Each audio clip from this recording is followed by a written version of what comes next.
The call came just after 9:30 on a Thursday night, right when I had finally convinced myself the worst part of the snowstorm was over. I had just kicked off my boots and poured a cup of tea when my phone buzzed across the kitchen counter. I almost ignored it because I didn't recognize the number. I'm still grateful I didn't. Claire, an older woman's voice asked the second I answered. Yes, this is Martha. I live across the street from your parents. I think you need to come. Your father is outside. For a moment, I honestly thought I had misheard her. I'm sorry, outside. In the backyard, he's still in his wheelchair. It's been a while. My stomach dropped so fast it almost made me dizzy. Why didn't someone call sooner? I knocked, but your mother said everything was under control. I didn't remember hanging up. One second I was standing in my kitchen, and the next I was pulling my coat back on with shaking hands, grabbing my car keys, and running into a wall of freezing wind. The roads were almost empty because everyone with common sense had already gone home. Snow swept across the pavement so hard it looked like white smoke. Every red light felt personal. Every slow driver felt unbearable. The entire drive, I kept telling myself there had to be an explanation. Maybe Dad had insisted on going outside. Maybe he wanted fresh air. Maybe he had refused to come back in. Anything made more sense than what my neighbor had just implied. When I turned onto Maple Ridge Lane, I saw Martha standing under her porch light, wrapped in 2 blankets. The moment she spotted my headlights, she pointed toward my parents' backyard. I didn't even park correctly. I left my car half in the driveway and half in the street. By the time I reached the backyard gate, snow had already soaked through my jeans. Dad! The flashlight on my phone cut through the darkness until it landed on him. Arthur Bennett, my father, 67 years old. His wheelchair sat tilted slightly to one side where one wheel had sunk into the snow. His shoulders were covered in white. His hands rested quietly in his lap. For one horrifying second, I thought he wasn't breathing. Then he slowly lifted his head. There you are? He whispered. I dropped beside him immediately. His gloves were gone. His fingers were almost purple. His beard was coated with tiny crystals of ice. Oh my God. I pulled my scarf off and wrapped it around his hands. What happened? He tried to smile. It got colder than I expected. My voice cracked. Dad, why are you out here? He looked toward the house instead of answering. That was all I needed. I spun around and practically ran toward the back door. It wasn't locked. Warm air rushed against my face the second I stepped inside. The television was on. The fireplace was burning. Someone had been making popcorn. For one impossible second, it looked like any normal family evening. Then my mother walked into the kitchen carrying a mug of tea. She looked at me. Then she looked past me toward the backyard door. Oh, she said calmly. You found him. Found him. Not. Is he okay? Not help me. Just, you found him. I stared at her. What happened? She took another sip from her mug before answering. Your father refuses to accept that things have changed. What does that have to do with leaving him outside? I didn't leave him. You literally did. He rolled himself out there. I can't get back up the ramp by himself. I could have. Asked. I couldn't believe what I was hearing. He did ask. She shrugged. Sometimes people need consequences. Before I could respond, Ryan walked into the room. My younger brother looked more annoyed than concerned. He glanced toward the backyard window. You actually called Claire? He asked Mom. I didn't, she answered. The neighbor did. Ryan sighed dramatically. This is exactly why Dad never lets anything go. I looked at him in disbelief. His freezing outside. Who was being stubborn? I could die. Ryan folded his arms. Mom already told him to come inside after he calmed down. I felt something inside me crack, not explode, not shatter. Just crack. Because neither of them looked frightened. Neither of them looked guilty. They looked inconvenienced. I turned back toward my mother. You knew he couldn't push himself back through the snow. He needs to stop acting like the whole family revolves around him. I laughed once.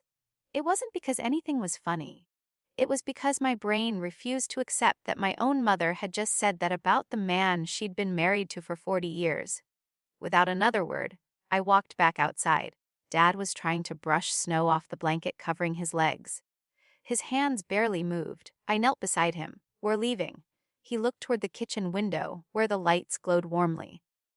Suppose your mother won't like that. I don't care. He studied my face for several long seconds. You look tired. I am. You still came. Of course I came. He smiled sadly. I always knew you would. Getting him into my SUV took nearly 15 minutes. The wheelchair kept slipping. The wind pushed against us with every step. By the time I finally closed the passenger door, I could barely feel my own fingers. I climbed behind the wheel but didn't start the engine immediately. Instead, I looked back at the house. The curtains moved. Someone was watching us. I knew exactly who.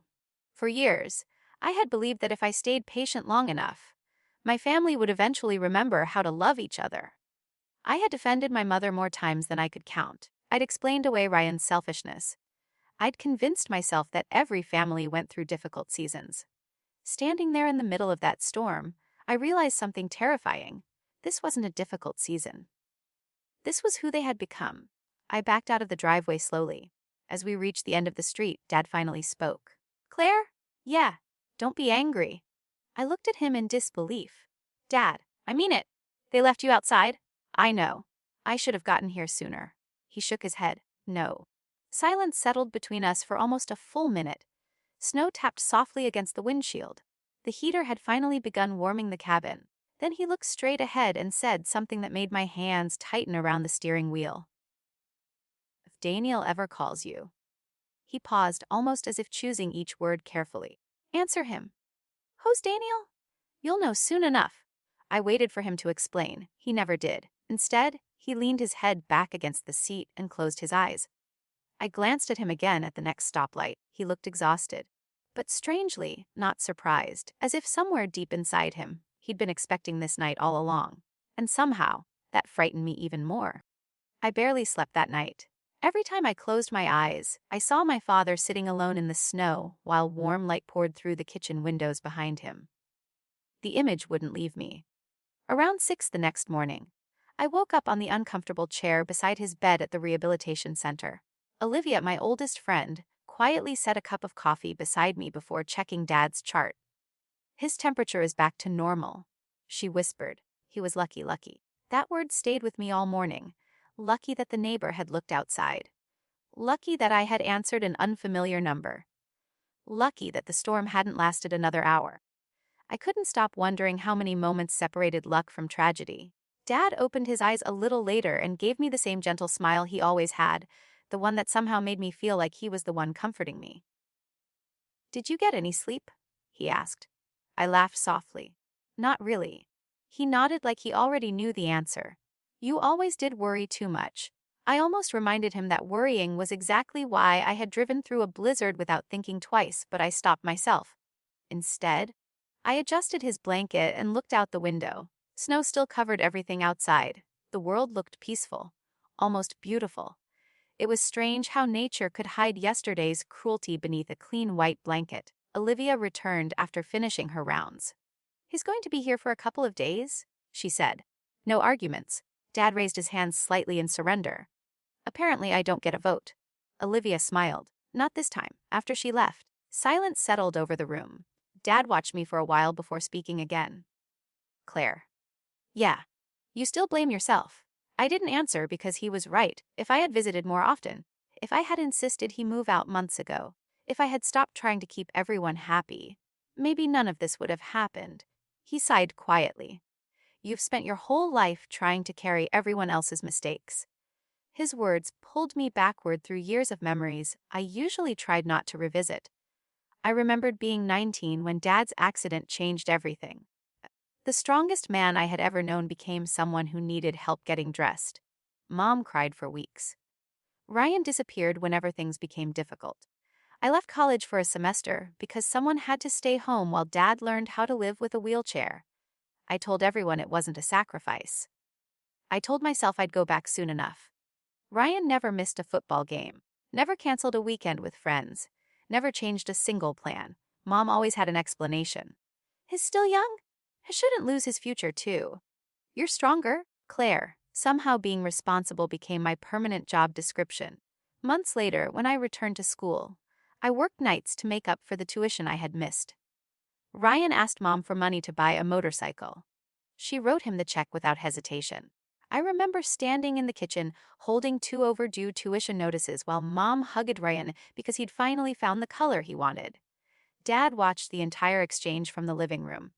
After Ryan left, Dad quietly offered me the savings bonds Grandpa had left him years earlier. I refused.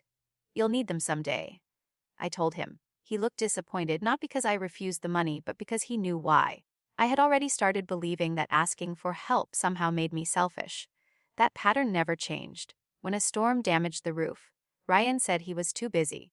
I spent 3 weekends on a ladder with contractors because Mom insisted someone had to supervise the repairs.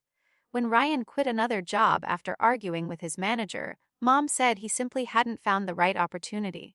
When I worked through Christmas, because one of my coworkers had a sick child, Mom told everyone I cared more about strangers than my own family.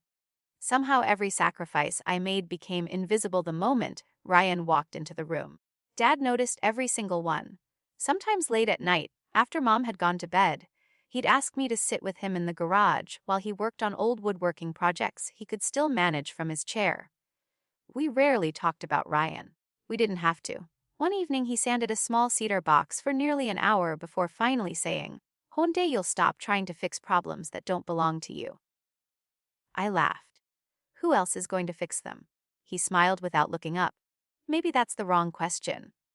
At the time, I didn't understand what he meant. I thought being a good daughter meant absorbing every disappointment before it reached someone else. Looking back now, I realize I wasn't keeping the family together.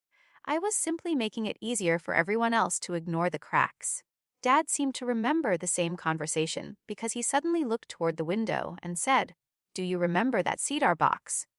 I frowned. "The one in your workshop." "Yes. I haven't seen it in years." He nodded slowly. "Good." I waited for him to explain, but he simply closed his eyes again. "Why are you asking about it now?"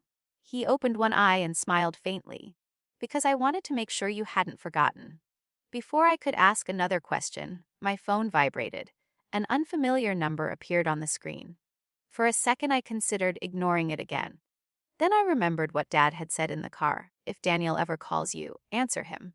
I stepped into the hallway before accepting the call. "Claire Bennett," a calm male voice asked. "Yes? My name is Daniel Harper. Your father asked me to contact you only if something happened that couldn't be undone." I leaned against the wall without realizing it. "He told me you might call." There was a brief silence before Daniel answered. "Then I think it's finally time we meet." "About what?" "About something your father has been protecting for a very long time." I looked through the small window in the hospital room door. Dad had his eyes closed, but I couldn't shake the feeling that he already knew exactly what Daniel was saying. "When?" I asked quietly. "This afternoon," Daniel replied. "Bring an open mind, because after today, you'll never see your family the same way again." His words echoed in my ears long after the call ended, and as I slowly lowered my phone, I realized my father hadn't been preparing for a bad night. He had been preparing for this conversation all along. Daniel Harper didn't look anything like I expected. For some reason, I had imagined a polished attorney carrying a leather briefcase and speaking in carefully rehearsed sentences. Instead, I found a gray-haired man in his early 70s wearing a heavy flannel jacket, work boots dusted with sawdust, and reading glasses hanging from a cord around his neck. He was waiting outside an old woodworking supply store on the edge of town. When I parked beside him, he offered a small nod instead of a handshake. "Claire?" he asked. "Yes, I'm glad you came." There was something familiar about him that I couldn't immediately place. He noticed the confusion on my face and smiled. "Your father and I have been friends for nearly 40 years, long before either of you kids were born." I followed him to a small workshop behind the store. It smelled like cedar, varnish, and old memories. Every shelf was lined with carefully labeled boxes, hand tools, and faded photographs of projects built decades earlier. Dad would have loved this place. Daniel poured 2 cups of coffee before either of us spoke again. "Arthur told me you'd probably arrive carrying guilt instead of questions." I looked down at the cup, warming my hands. He's right. He usually is. Daniel didn't rush the conversation. He let silence settle naturally before continuing. "Tell me what happened." I told him everything. The phone call, the snowstorm, Dad sitting alone outside, Mom calmly drinking tea, Ryan defending her as though leaving a disabled man in freezing temperatures was simply another disagreement at dinner. Daniel listened without interrupting. He never looked surprised. When I finally finished, he slowly closed his notebook. "Then we're exactly where Arthur hoped we'd never be." What does that mean? He stood and walked toward a tall wooden cabinet at the back of the workshop. From the bottom drawer, he removed an old brass key attached to a faded leather tag. For years your father asked me to keep something safe. He paused before looking directly at me. Not because he expected revenge, because he believed the truth deserved a witness. My heartbeat quickened. What truth? Daniel didn't answer immediately. Instead, he unlocked another door leading into a smaller storage room. Inside sat a single cedar chest, worn smooth with age, but carefully maintained. The craftsmanship was unmistakable. I recognized the hand-cut joints before I even reached it. Dad built this. Daniel nodded. About 12 years ago. I ran my fingers across the lid. The grain of the wood felt strangely familiar. Memories rushed back almost instantly.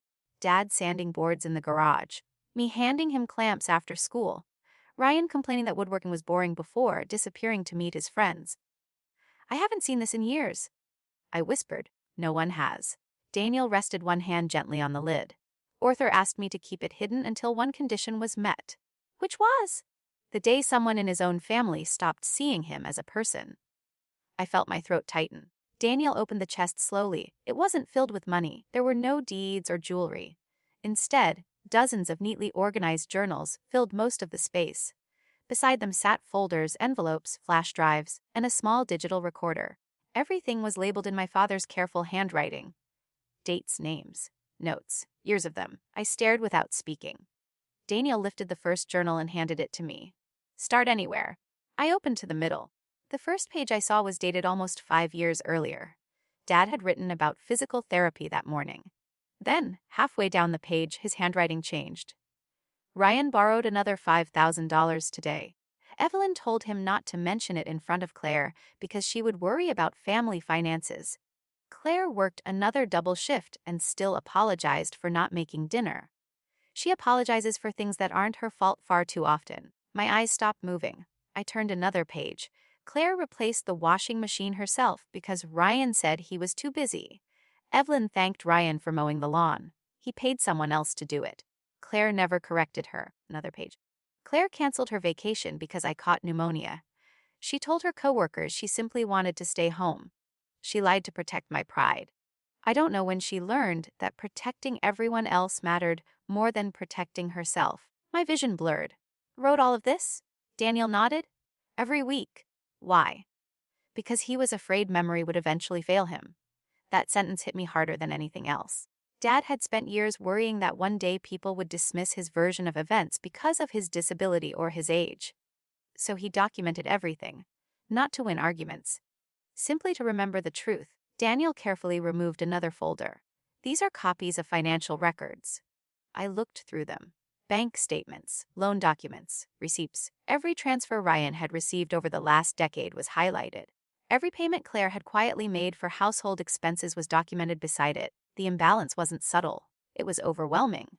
Dad kept all of this, I asked quietly. Not because he wanted to expose anyone, Daniel replied. He wanted proof that what he saw was real. Sometimes people who are constantly told they're imagining things begin to question themselves. I remembered Mom saying Dad was confused, forgetful, emotional. She repeated those words often enough that even I had occasionally wondered whether his accident had changed him more than I wanted to admit. Now I understood why he had written everything down. He wasn't losing his memory. He was protecting it. Daniel reached for the digital recorder but didn't hand it to me yet.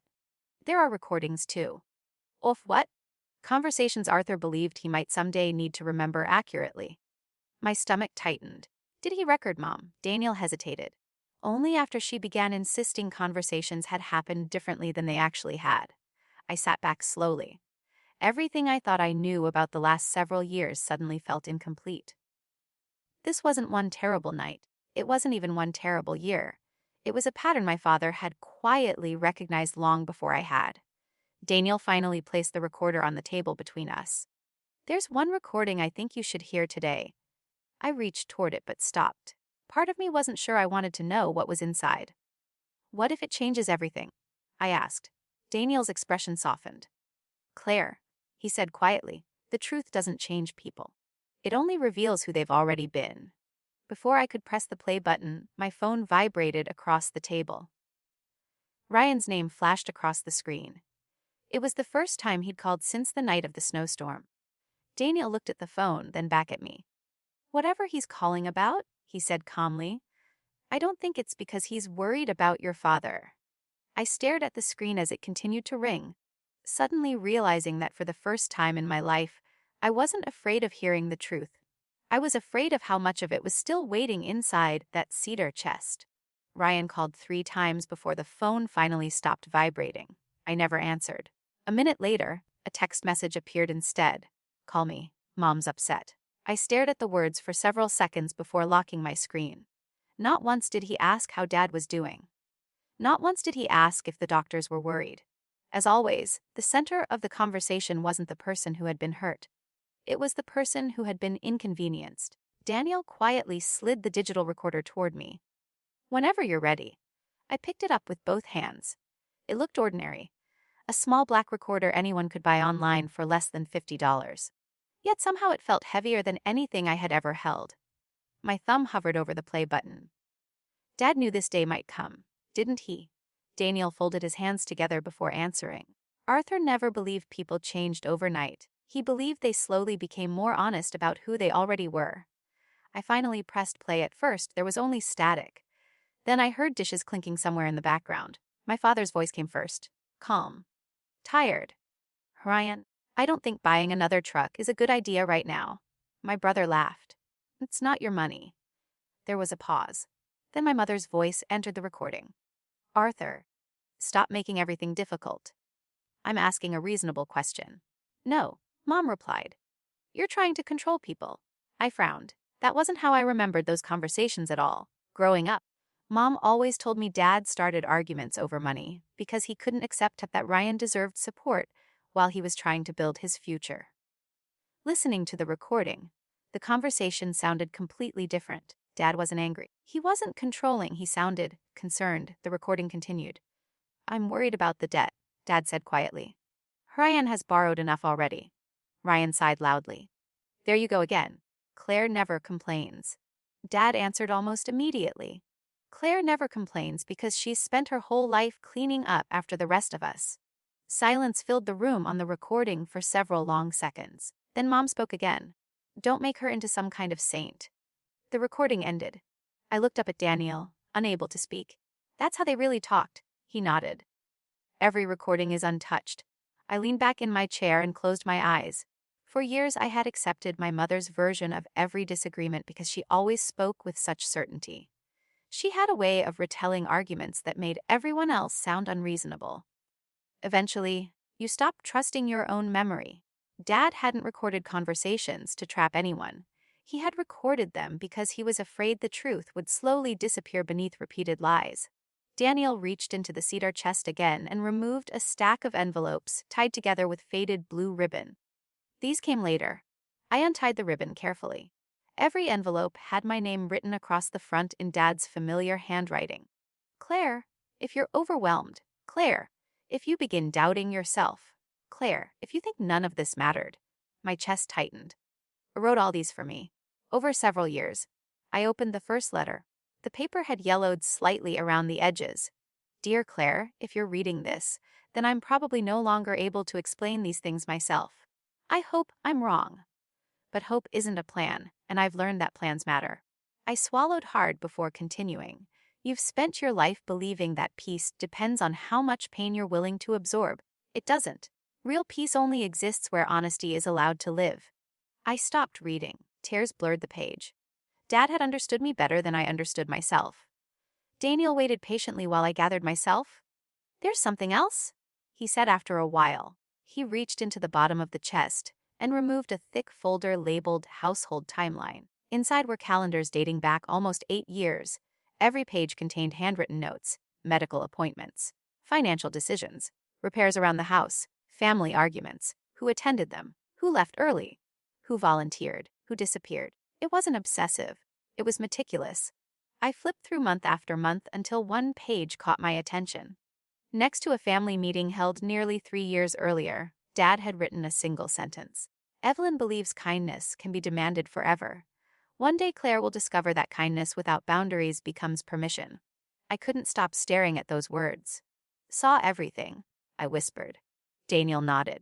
More than anyone realized. Why didn't he tell me? Daniel walked toward the workshop window and watched snow continue falling outside. Because every time he tried, you defended your mother. He wasn't accusing me. He was simply telling the truth. I remembered countless conversations. Dad gently questioning Ryan's spending, me explaining that Ryan would mature eventually. Dad expressing concern about Mom making every financial decision alone, me insisting she was under enormous stress. I had mistaken patience for wisdom. In reality, I had been helping everyone avoid accountability. My phone buzzed again. This time it was Mom. I ignored it. Seconds later, another message arrived. Your father is overreacting. Bring him home. Before I could even process that one, another followed. You're making this family look ridiculous. Not how is he feeling? Not is he safe. Just concern about appearances. Daniel didn't ask what the messages said. He could tell from my face. Patterns become very difficult to ignore once you finally see them, he said quietly. I looked around the workshop again. Every journal, every receipt, every letter, every recording, none of it had been created to destroy my family. It had all been created because one man desperately hoped he wouldn't need any of it. Is this everything? I asked. Daniel hesitated for the first time all afternoon. No. He walked back to the cedar chest and lifted a false wooden panel hidden beneath the bottom compartment. I would never have noticed it myself. Underneath rested a single sealed envelope. Unlike the others, it wasn't addressed to me. There was no date, no explanation, only 4 words written in my father's careful handwriting across the front. Open together, not alone. I looked up at Daniel. What does that mean? His expression turned unusually serious. Arthur gave me very specific instructions. Which were? Neither of us opens that envelope unless he's sitting beside us. A chill ran through me that had nothing to do with the weather outside. Does Dad know what's inside? Daniel nodded once. He wrote it himself. I looked at the envelope again. Whatever was inside had remained sealed through years of family arguments, financial problems, and quiet betrayals. If my father had waited this long to reveal it, then it had to be something far more important than money or property. I carefully placed the envelope back into the hidden compartment and closed the false bottom exactly the way I'd found it. As I did, my phone rang for the 4th time that afternoon. It wasn't Ryan. It wasn't Mom. It was Olivia. I answered immediately. Claire, she said without even saying hello. You need to come back to the rehabilitation center. My heart stopped. Why? Is Dad okay? There was a brief silence on the other end before she answered. Physically, yes, but your mother just arrived, and she's demanding that he come home. By the time I pulled into the rehabilitation center's parking lot, the snow had finally stopped. The clouds were beginning to break apart, letting thin strips of afternoon sunlight spill across the frozen ground. From a distance, everything looked peaceful again. It amazed me how quickly the world could pretend nothing terrible had happened. Inside, however, the tension was impossible to miss.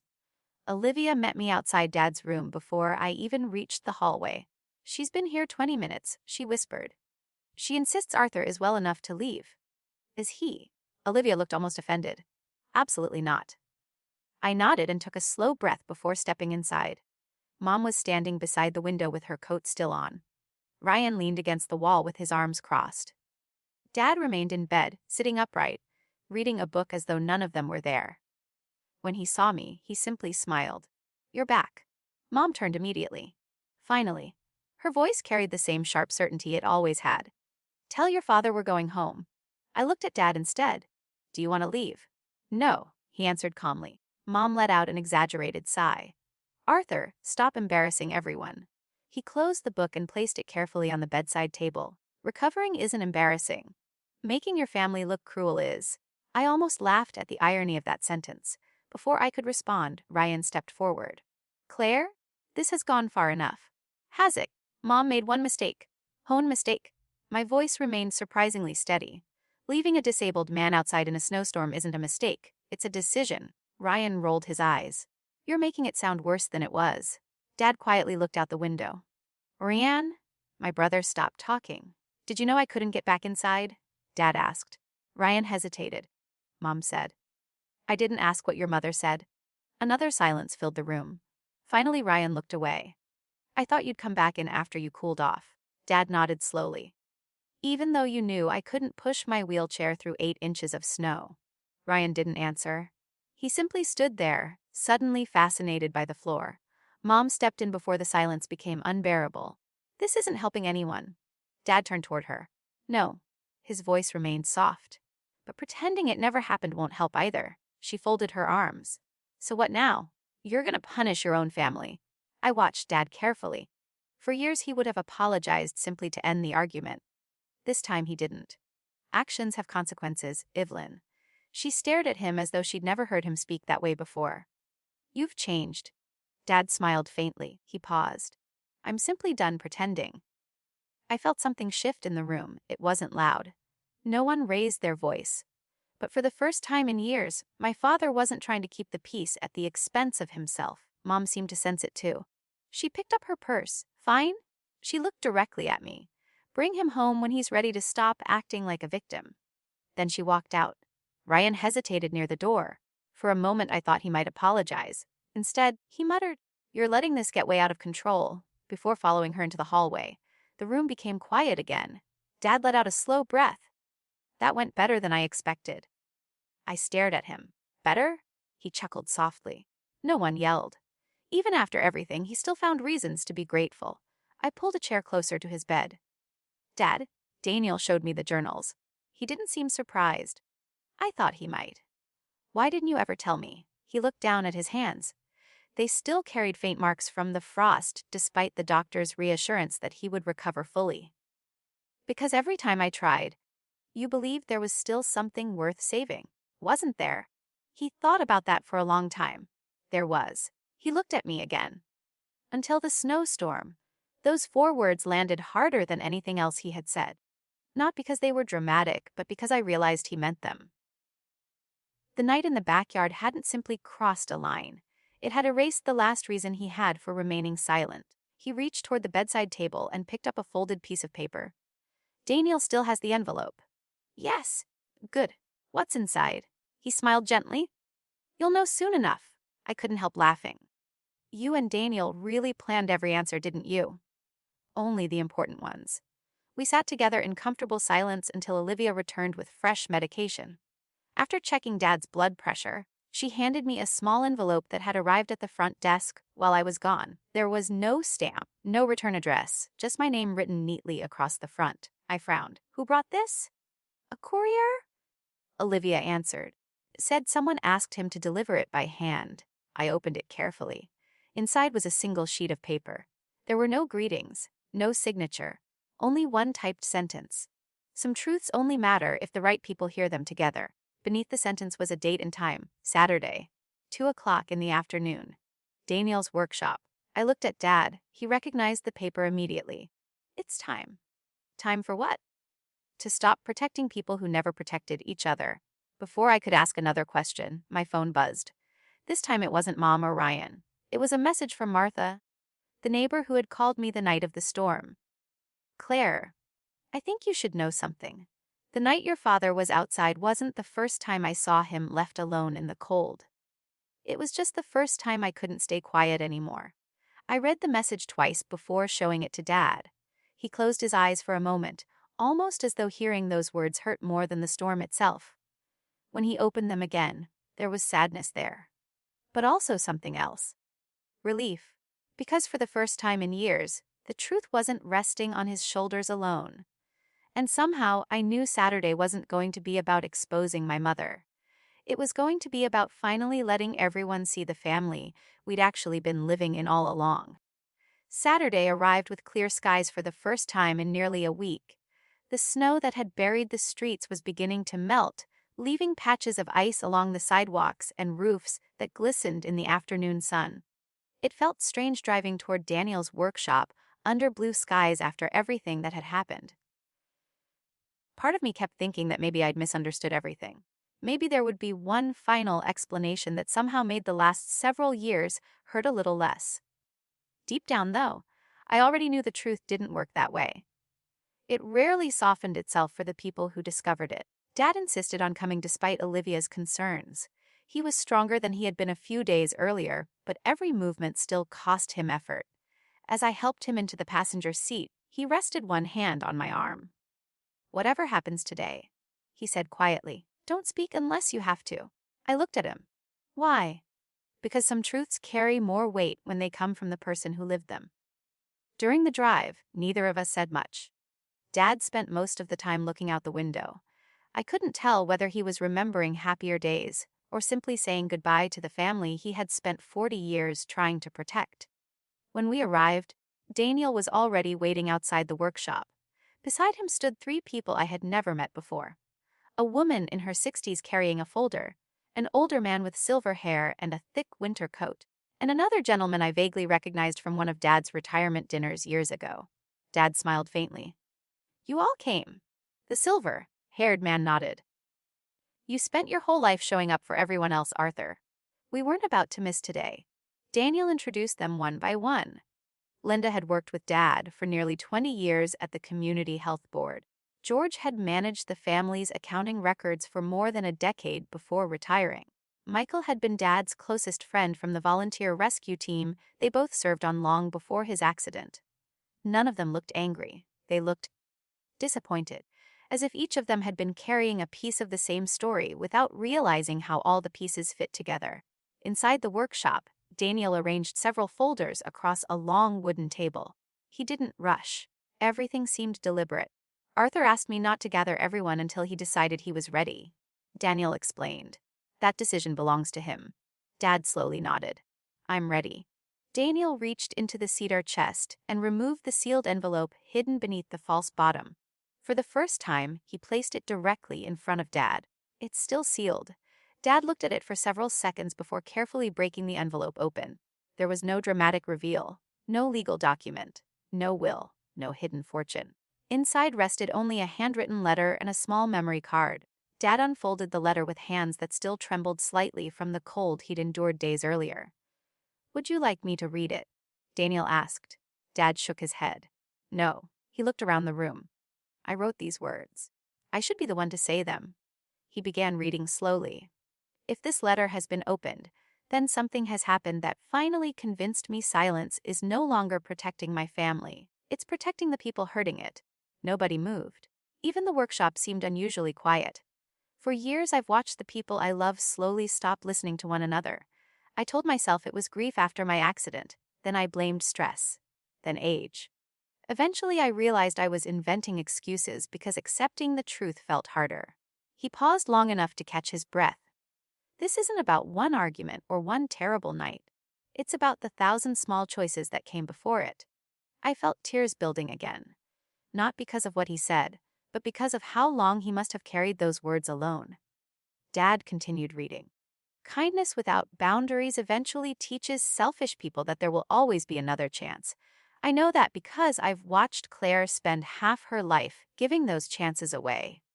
I looked down at the floor. Hearing my own name in the letter somehow made everything more real. My greatest regret isn't losing the use of my legs.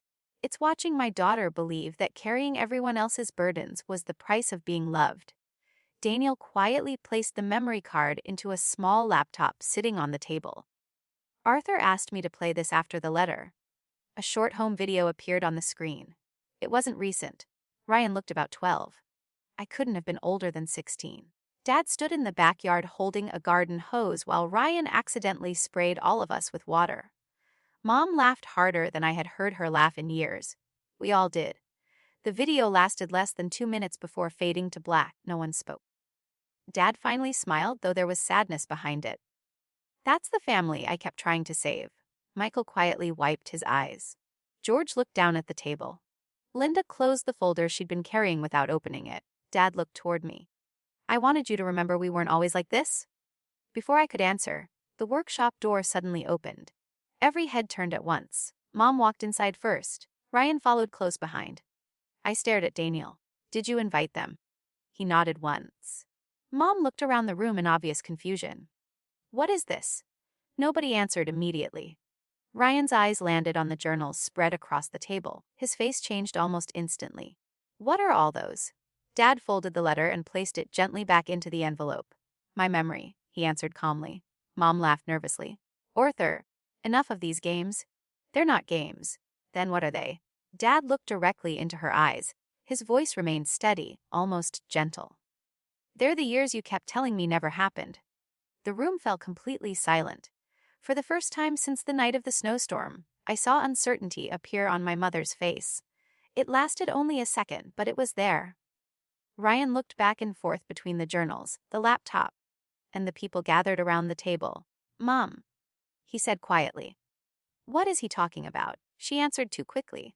"Nothing, your father is confused." Before anyone else could speak, Daniel calmly picked up the digital recorder and pressed play. The familiar static filled the room. Then my mother's voice echoed through the speakers. "You'll forget this conversation by next week anyway." Ryan froze where he stood. His expression slowly shifted from confusion to disbelief. He turned toward Mom. "What was that?" She didn't answer. She couldn't. Because for the first time in years, her version of the story wasn't the only one left in the room. No one moved after the recording ended. The silence felt heavier than any argument I had ever heard inside our family. Ryan kept staring at my mother as though he were waiting for her to laugh and explain that everything had been taken out of context. She never did. Instead, she folded her arms and forced a smile that looked more like a shield than confidence. "You recorded private conversations," she said, looking directly at my father. "That's disgusting." Dad didn't flinch. "I started recording them after you began telling me conversations had happened differently than they actually had. Because your memory wasn't reliable anymore." Dad slowly shook his head. "That was the story you told everyone." Daniel calmly opened another folder. "Arthur was evaluated every year after his accident by the same neurologist. Every report confirms the same conclusion." He slid several medical evaluations across the table. "His memory remained fully intact." Mom glanced at the reports but refused to touch them. "Medical papers don't tell the whole story." George finally spoke for the first time. "No. But numbers usually do." He opened the financial ledger he had brought with him. "Arthur asked me years ago to make copies of every significant financial transaction involving family accounts." Ryan frowned. "Why?" George looked at him with genuine sadness. "Because your father was afraid no one would believe him one day." He turned several pages before stopping. "Ryan, over the past 9 years, your mother transferred or approved more than $300,000 to support your business ventures, personal debts, vehicle purchases, and credit cards." Ryan blinked. "That can't be right." George rotated the ledger toward him. "Every transfer is documented." Ryan quickly flipped through the pages. The color slowly drained from his face. "Mom, I thought Dad agreed to all of this." She answered without looking at him. "It did." Dad quietly interrupted. "No. I stopped agreeing after the third loan. The rest happened after your mother told me the paperwork had already been handled." Ryan looked back and forth between them. "You told me Dad signed everything." Mom's voice became sharper. "Because that's what responsible husbands do." "Did he?" Ryan asked again. She hesitated. That hesitation lasted barely 2 seconds, but it changed something inside the room. Ryan had spent his entire life believing our mother answered every question immediately because she was always certain she was right. Now she wasn't answering at all.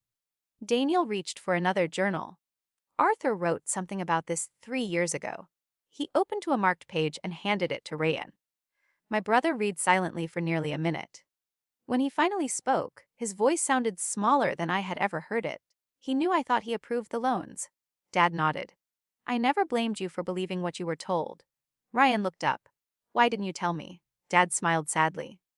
"Every time I tried, you said your mother had already explained everything." Ryan closed the journal without another word. For the first time since we'd arrived, he looked completely lost. Mom suddenly stepped forward. "Enough." Her voice echoed through the workshop. "This is ridiculous. You're all acting like I've committed some terrible crime." Linda calmly folded her hands. "No, Evelyn. We're listening to the consequences of years of small choices." "I sacrificed everything for this family." "You did sacrifice," Linda replied gently. "But somewhere along the way, you began believing sacrifice gave you permission to control everyone else." Mom turned toward me. "Claire, say something." I held her gaze but didn't answer. "Claire," her voice cracked slightly this time. "You know I've always done what I thought was best." I took a slow breath. "Maybe you believed that." "I did. But believing it doesn't erase what happened." She stared at me as though she no longer recognized her own daughter. "You're choosing them over your own mother."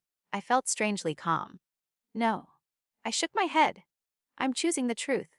Those words seemed to hit her harder than anything else that had been said all afternoon. She looked around the room searching for support. There wasn't any. Not because people hated her. Because the evidence no longer allowed anyone to pretend. Dad slowly stood with the help of his walker. Everyone instinctively moved toward him. But he raised one hand, asking us to stay where we were. Every step looked difficult, yet he continued until he stood directly across from Mom. "Do you know what hurt the most?" he asked quietly. She didn't answer. It wasn't the money. Another step. It wasn't the arguments. Another step. It wasn't even the snow. He stopped only a few feet away. It was watching the woman I loved become someone who could look out a warm window and leave another human being outside because admitting she was wrong felt harder than opening a door. Tears filled Mom's eyes for the first time. She quickly wiped them away.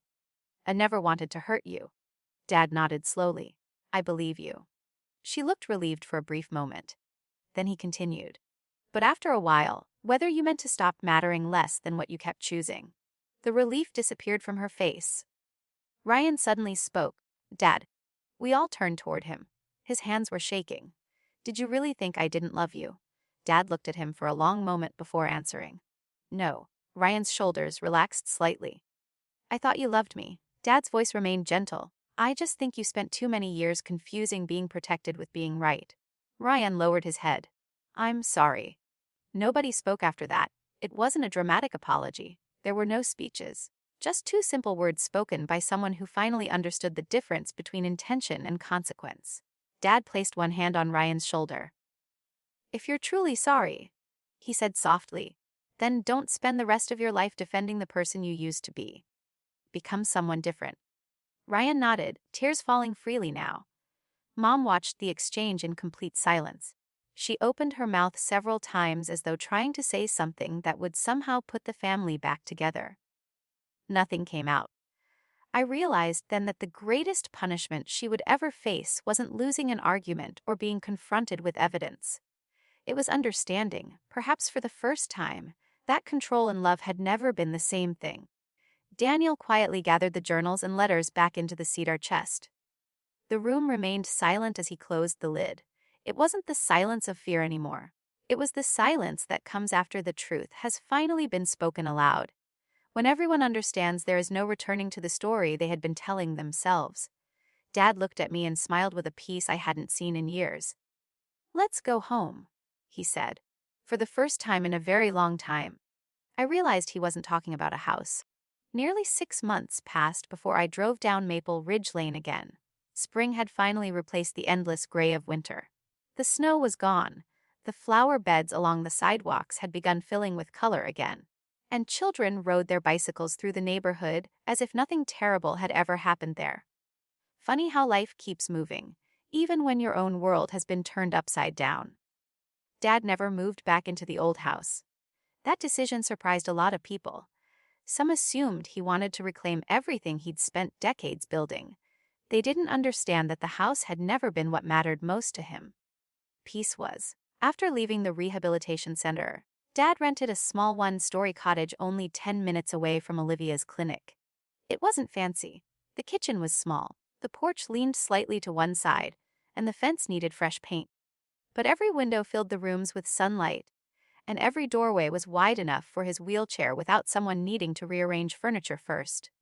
The first time we unpacked his books there, he smiled and quietly said, "This place feels lighter." I knew exactly what he meant. There were no arguments waiting behind those walls, no tension hanging over dinner, no constant feeling that someone had to apologize simply to keep the evening peaceful. Every Saturday I drove over with groceries.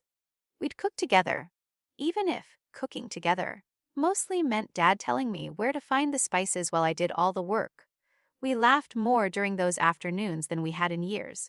Sometimes we'd play old jazz records while dinner simmered. Other times we'd simply sit on the porch drinking coffee without feeling the need to fill every silence. It was amazing how healing ordinary moments could become after surviving extraordinary ones. Ryan called almost every week. At first, Dad didn't answer. Not because he wanted revenge, he simply wasn't ready. Real forgiveness, he told me one evening, couldn't be rushed just because someone suddenly felt guilty. About 2 months later, He finally agreed to meet Ryan at the little diner near the lake where we'd eaten breakfast every Father's Day when I was a kid. I offered to come with him. He smiled and shook his head. This is something a father and son have to do alone. Ryan told me about the conversation afterward. He cried before he even ordered coffee. He admitted he had stopped thinking for himself years earlier, because letting Mom make every decision was easier than questioning her. He confessed that he had convinced himself Dad was simply becoming difficult with age, because believing anything else would have forced him to admit he had ignored warning signs for years. Dad listened without interrupting. When Ryan finished, he expected another lecture. Instead, Dad asked him only one question. Who do you want to become from this day forward? Ryan later told me that question changed him more than any punishment ever could have. Dad didn't ask him to relive every mistake. He asked him to build a better future. Change, he said, begins the moment excuses end. Mom never came to the cottage. She called several times during the first month. Dad answered only once. The conversation lasted less than 5 minutes. I never asked exactly what they discussed. He never volunteered the details. All he said afterward was, "She still believes this family fell apart because people stopped listening to her." He looked out the window for a long time before adding quietly, "She still doesn't understand that they stopped feeling safe enough to speak." Eventually, the phone calls stopped. People in town often asked me how she was doing. I honestly didn't know. From what little I heard, she still lived in the same house. Ryan had moved into an apartment closer to his new job. Family dinners no longer happened. Holiday decorations stayed boxed up longer than usual. The silence she had once created for everyone else had finally settled around her own life. One warm afternoon in early May, Dad asked me to bring the cedar chest from Daniel's workshop. Daniel had insisted it belonged with us now. Together we carried it onto the cottage porch. Dad rested one hand on the lid before looking at me. Open it? Inside were the journals, the letters, the recorder, and all the documents I had already seen. Beneath them sat a small bundle wrapped in an old blue towel. I unfolded it carefully. Inside were photographs I'd never seen before. One showed Mom laughing while flour covered Dad's face in the kitchen. Another showed Ryan asleep on Dad's chest during a camping trip. There was one of me sitting on Dad's shoulders at the county fair, both of us grinning so hard our eyes had nearly disappeared. Tucked beneath the pictures was a folded piece of paper. Dad nodded toward it. Go ahead. I opened the letter slowly. Claire, if you've reached this page, then you've probably spent enough time wondering why I kept all these records. The answer isn't because I wanted someone to lose. It's because I wanted you to remember that truth matters, even when telling it hurts. I swallowed hard before continuing. Don't let these journals become the story you remember most. Remember these photographs instead. We were happy once. That's worth protecting too. My vision blurred. A home isn't the walls people fight over. It isn't the furniture or the bank account. A home is the place where people choose kindness even when kindness costs them something. The day kindness disappears, people may still share an address, but they stop being a family. I folded the letter carefully and looked at Dad. You knew I'd need this. He smiled. I knew you'd need permission to stop carrying everyone else's failures. We sat together watching the sun slowly sink behind the trees. Birds filled the evening air with songs that somehow sounded louder than I remembered. Maybe they weren't louder. Maybe my heart had finally become quiet enough to hear them. After a while, Dad reached over and gently closed the lid of the cedar chest. Leave it closed now, he said. Why? Because our future doesn't belong in there. I nodded. He was right. Everything we needed from that box had already done its job. It had preserved the truth until we were ready to face it. It didn't need to define the rest of our lives. As we walked back toward the cottage, I glanced at Dad moving steadily beside me. His steps were slower than they had been years ago. His hands still trembled sometimes, but something inside him stood taller than ever. The strongest part of my father had never been his legs, it had always been his character. Looking back now, I realized that night in the snow didn't destroy my family. It simply revealed what had already been breaking for years. The storm wasn't the beginning of our story. It was the moment we finally stopped pretending everything was fine. People often ask whether I regret letting the truth come out. My answer never changes. No, because families aren't saved by silence. They're saved by honesty, accountability, and the courage to open the door before someone you love is left standing outside. And sometimes, the greatest act of love isn't holding a family together at any cost. Sometimes it's refusing to let kindness be mistaken for permission ever again. Life became wonderfully ordinary after that. Dad planted tomatoes behind the cottage that first summer.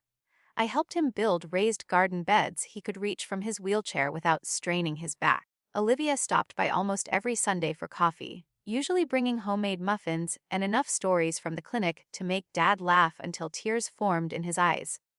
Daniel visited once a month, always pretending he came to check on the cedar chest when we all knew he simply enjoyed having friends around the dinner table. Ryan kept showing up too. Not to ask for money, not to make excuses, just to spend time with the father he'd almost lost without realizing it. Trust didn't return overnight, but effort did, and sometimes effort is where healing begins. As for me, I stopped believing that my job was to carry everyone's burdens. The strange thing about setting healthy boundaries is that the people who truly love you eventually understand them, and the people who don't were often the reason you needed them in the first place. Whenever winter returns and the first snow begins to fall, I still think about that terrible night. But it no longer fills me with anger.